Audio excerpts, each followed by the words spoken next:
Well, he's the Nevada cop being called a hero. Detective Matt Celentano was presented with an award for saving a stranded driver back in December.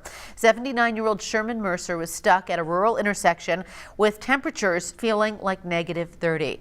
Celentano got there. He gave his gloves to Sherman to keep him warm and took him to the Story County Medical Center, helping save his life. Celentano says that at the time, it didn't seem like he was doing anything too heroic. He was just trying to do his job. People said that I did a great thing, but to me, it just kind of felt like I was doing my job. And at the end of the day, I didn't really think I did, anything too crazy. So it kind of took me by surprise that I was getting recognized for it.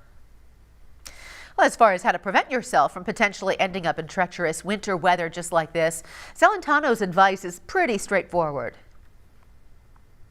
I would just advise people to make sure you have full tank of gas and clothing appropriate for it, and that's basically the only advice that I would give. If you don't have to be out there, don't be out there.